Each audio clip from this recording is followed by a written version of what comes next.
Comment bien t'organiser pour guérir du vaginisme? Bonjour tout le monde, je suis Kautsar Bintouhami, coach spécialiste en guérison du vaginisme. J'ai aidé des dizaines et des dizaines de femmes à guérir et certaines d'entre elles sont de superbes mamans. Alors, la première des choses, tu dois savoir c'est quoi une organisation. Pourquoi est-ce que tu dois t'organiser pour guérir du vaginisme? Parce que sachez les filles que la clé de tout succès dans le monde, c'est l'organisation. Quand tu as un but précis et que tu t'organises pour, c'est que tu mets toutes les chances de ton côté pour arriver à atteindre ton objectif de guérison. Et la première des choses, c'est de savoir, essaye de voir quels sont tes bouffeurs de temps, les choses qui te prennent le plus de temps dans ta journée.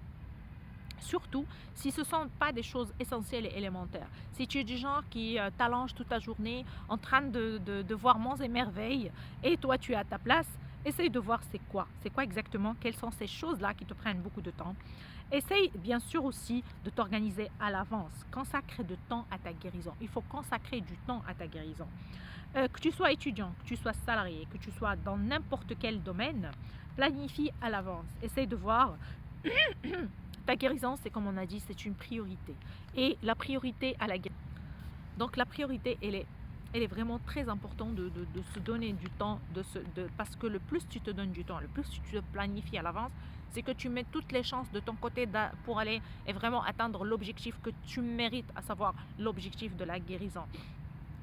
Donc, on essaye de voir quelles sont les tâches qui te submergent au quotidien. Essaye de voir comment est-ce que tu peux prioriser certaines.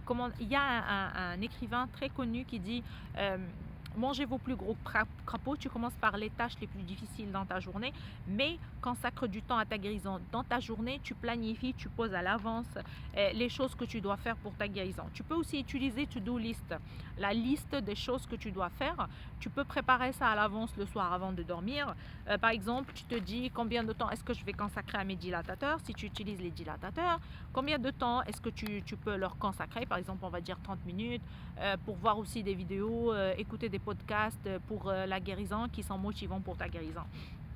Deuxième point, c'est d'être régulière. Il faut vraiment être régulière pour que la guérison soit efficace. Il faut vraiment de la régularité. Il y a des fois des femmes qui font des exercices et après, elles arrêtent une semaine ou deux. Après, elles reprennent. La régularité, c'est vraiment ça ce qui va vous mener à votre guérison. Parce que il y a un travail physique, il y a un travail mental à faire. C'est vraiment la régularité qui va faire que ça va s'installer dans ton subconscient pour te ramener vers la guérison que tu mérites.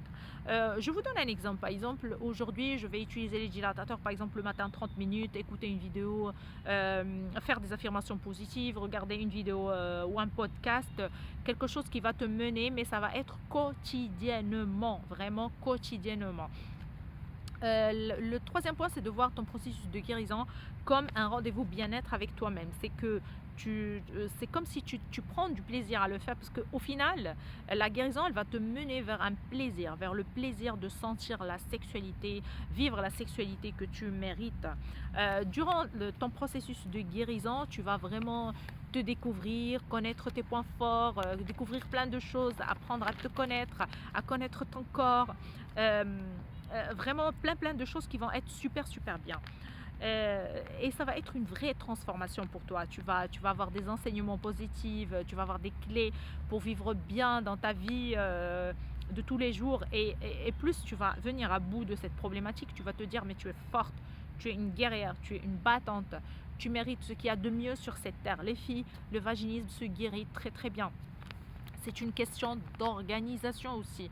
C'est vraiment le plus tu t'organises, le plus tu te donnes plus de chances pour avoir une guérison sereine, une guérison sûre et certaine. Donc les filles, allez vers votre guérison, faites vos exercices, faites le nécessaire pour vraiment venir à bout de ce vaginisme qui vous pourrit la vie. Parce que c'est injuste de vivre avec ça une autre année. Est-ce que tu penses que tu pourras supporter de vivre encore et encore avec ce vaginisme? Alors que tu as devant toi des exemples vivants de personnes qui ont pu s'en débarrasser et il est loin derrière elles. Les filles, vous pouvez trouver dans la barre d'infos le lien direct pour avoir l'appel diagnostic gratuit de MAM. Vous pouvez aussi me contacter via mes réseaux sociaux et je vous souhaite une très belle guérison.